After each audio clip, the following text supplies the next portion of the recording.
نیند سے پیار کرنے والے بے وقوف ہوتے ہیں، زندگی کے لاکھوں گھنٹے سونے میں ضائع کر دیتے ہیں۔ یہ زندگی ضائع کرنے کے لیے نہیں دی گئی، اس کا احساس نہیں ہے کسی کو۔ اس نے صاف طور پر انیتا پر طنز کیا تھا، میں تو اس سے دوسری ہی باتیں کرنا چاہتا تھا، اور وہ باتیں ایسی نہیں تھیں کہ انیتا کے سامنے کی جاتی۔ شاید اس لیے مجھے اس کی یہ کام کی بات بھی فضول لگی۔ میں وقت ضائع نہیں کرنا چاہتا تھا، بہت سی باتیں تھیں جو مجھے پریشان کر رہی تھیں، اور بالخصوص میرے سلسلے میں اتنا بڑا فیصلہ کرنے کے بعد ان سب باتوں کا حل میں چاہتا تھا۔ اس لیے میں نے دوسری کوئی بات کیے بغیر ہوٹل میں ہونے والے اور پھر گھر آ کر کتے والا واقعہ کہہ سنایا، جسے وہ خاموشی سے سنتا رہا۔ طیب نے اس دوران میں قطعی مداخلت نہیں کی، مگر اب میں خاموش ہوا تو طیب بول اٹھا، آقا با گیا، انیتا سے شادی اسی شرط پر کی گئی تھی کہ اب کسی قسم کا چکر نہ چلے۔ آپ نے یقین دلایا تھا۔ ہاں، ہم نے یقین دلایا تھا۔ اس نے سر اٹھا کر میری آنکھوں میں آنکھیں ڈال دیں۔ مگر تو جا کر اپنے جد کو روک، وہ بے وقوفیاں کر رہا ہے۔ جد؟ طیب حیران ہوا۔ منّے دادا، میرے منہ سے سرگوشی نکلی۔ کیا کر رہے ہوں گے وہ؟ وہ وتسلا کے ہاتھوں میں کھلونا بن گیا ہے۔ فراڈ سے وہ عورت سب کچھ ہتھیا لینا چاہتی ہے۔ وہ زیوسا پر قابو پانا چاہتی ہے، ایلن کو بے بس کر دینا چاہتی ہے، اور سن۔ اس نے جھٹکے سے سر اٹھا کر مجھے دیکھا۔ اس کی آنکھیں انگاریں کی طرح دہک رہی تھی۔ یہ شالی بابا کے بس کا کام بھی نہیں ہے۔ تجھ سے کہا نا کہ اب سب کچھ بدل جائے گا، تو بس بدل جائے گا۔ میں تجھے مبارکباد دینے آیا تھا۔ جا کر اپنے گھر کے مردوں کو روک دے، کہہ دے کہ راکھ میں ہاتھ ڈالنے سے پہلے ضرور سوچنا چاہیے کہ کہیں چنگاری بھی ہو سکتی ہے۔ زیوسا خاموش ہے، وہ تیری پوجا کرتی ہے۔ مجھے زیوسا سے کوئی دلچسپی نہیں، آقا با گیا، میں نے اس کی بات کاٹ کر کہا۔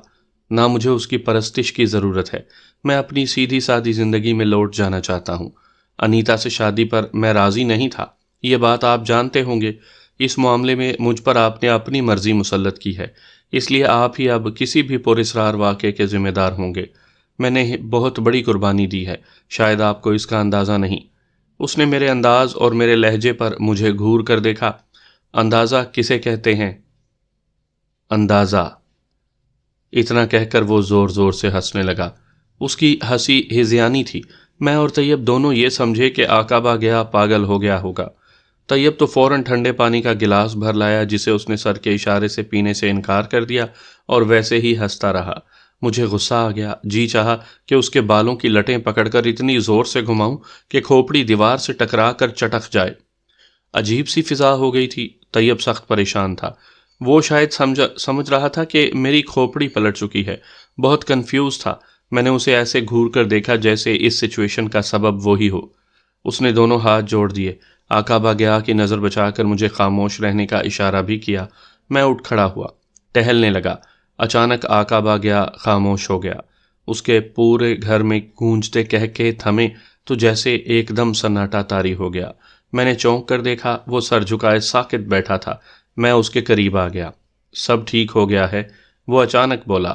اس بار وہ سنجیدہ تھا، اس کی آنکھوں کی سرخی معدوم ہو چکی تھی۔ یوں محسوس ہوا جیسے اب سے پہلے اس کی جگہ کوئی اور تھا۔ آقا با گیا، زیوسا سے ضیاء کی جان چھوٹ گئی کیا؟ یہ طیب تھا جو اشتیاق سے پوچھ رہا تھا۔ کسی سے کسی کی جان نہیں چھوٹتی، بے ترتیبی سنبھل جاتی ہے، سب کچھ قابو میں آ جاتا ہے، اور یہ لڑکا تو خوش قسمت ہے۔ دیویاں کسی کو اتنی اہمیت نہیں دیتی، صدیاں ان کے پیروں سے لٹی ہیں، ہزاروں میں آ کر انہیں مسخر کرنے کی سعی کرتی ہیں۔ بڑے بڑے سورما ناکام ہو جاتے ہیں اور دیوتا انہیں پیروں تلے رون کر گزر جاتے ہیں۔ سادھو، سنت، جوگی بھٹکتے رہ جاتے ہیں یا کچلے جاتے ہیں۔ زیوسا طاقت ہے، اور یہ طاقت اب اس کی دسترس میں ہے۔ اس نے میری طرف اشارہ کرتے ہوئے کہا، پھر اچانک میرے سامنے جھک گیا۔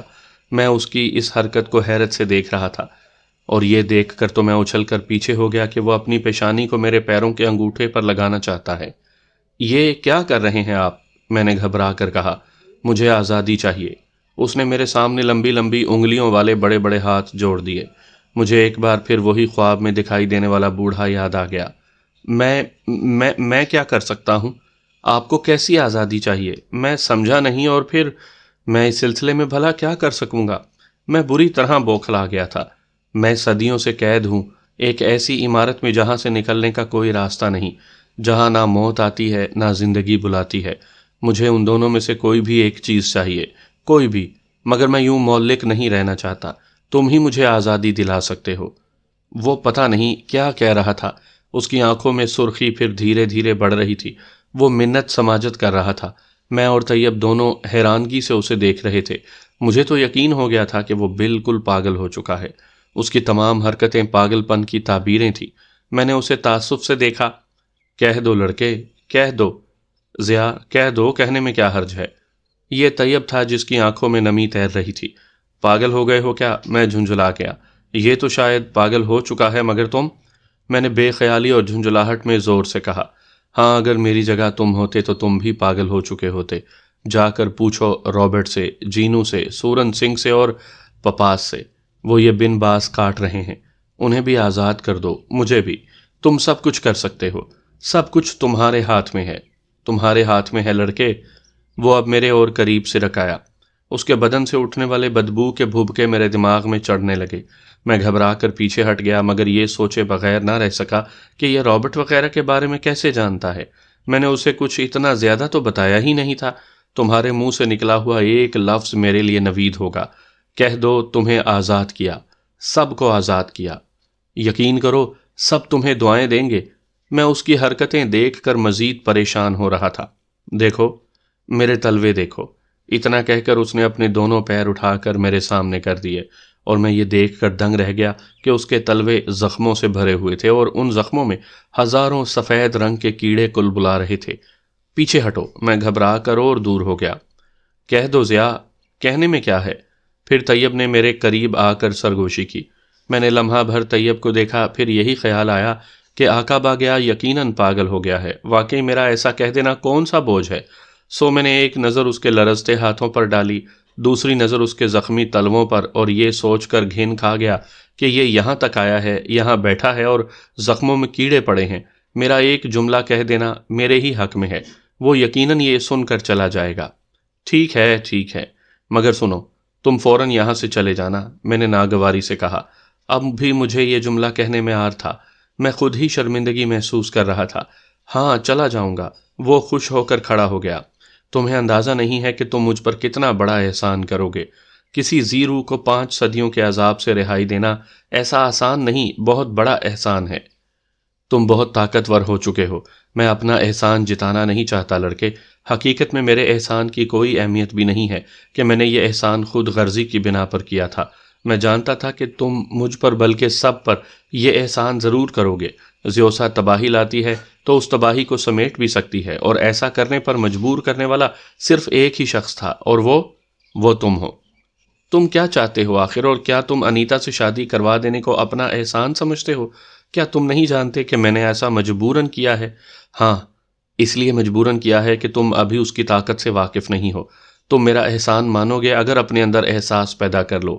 تباہیوں کو روک دینا تمہارے بس میں نہیں تھا، اگر تم ایسا نہ کرتے تو۔ اور سنو، کبھی اپنی بیوی کو ٹوکنا نہیں، کبھی بھی نہیں۔ یہ راز ہے، اسے راز رہنے دینا۔ یہ اگر عیاں ہو گیا تو بھی بڑی تباہی آ جائے گی۔ پھر وہی تباہی، تم پتہ نہیں کیا چاہتے ہو۔ اگر تباہیوں ہی کی نوید دینا تھی تو یہ قطعی غیر ضروری تھا۔ میں پہلے ہی تباہیوں کو فیس کر رہا ہوں۔ میں جھنجھلا گیا۔ اور سنو، میں ٹھٹک کر بولا، یہ تم کس طاقت کا ذکر کر رہے ہو؟ تم مجھے اور سب کو آزاد کر دو بس۔ وہ اس بار میرے قدموں میں سر جھکا کر اور دونوں ہاتھ جوڑ کر کھڑا ہو گیا۔ میں پھر بوکھلا گیا۔ ٹھیک ہے، ٹھیک ہے، تم سب آزاد ہو، مگر مجھے یہ بتاؤ کہ میں کب عذابوں سے آزاد ہوں گا؟ میں نے کہا، مگر اس نے میرا پورا جملہ سنا ہی نہیں۔ باہر کی طرف کلانچ بھری اور آنکھوں سے اوجھل ہو گیا۔ میں ارے کہتا ہوا اس کے پیچھے لپکا، مگر وہ باہر کی تاریکی میں غائب ہو چکا تھا۔ طیب میرے پیچھے ہی تھا اور اب ہونکوں کی طرح اندھیرے میں آنکھیں پھاڑ پھاڑ کر دیکھنے کی کوشش کر رہا تھا۔ دیکھا تم نے؟ پتہ نہیں کیا فراڈ تھا، اب ہمیں بھگتنا پڑے گا۔ میں طیب پر برس پڑا۔ نہیں ضیا، مجھے اب بھی یقین ہے کہ وہ ٹھیک کہہ رہا تھا، اب سب ٹھیک ہو جائے گا۔ کیا خاک ٹھیک ہو جائے گا؟ میں جھلایا ہوا اندر داخل ہوا۔ سامنے انیتا کھڑی تھی، بالکل چاق و چوبند۔ مجھے حیرت ہوئی، وہ کہہ کر گئی تھی کہ اسے نیند آ رہی ہے۔ چلے گئے؟ اس نے ہمیں دیکھتے ہی پوچھا۔ جی بھابھی، طیب نے جواب دیا۔ اس نے گہرا سانس لیا، آنکھیں پھیلا کر چاروں طرف اس طرح دیکھا جیسے وہ اس کمرے میں پہلی بار آئی ہو۔ میرٹھ کب چلیں گے؟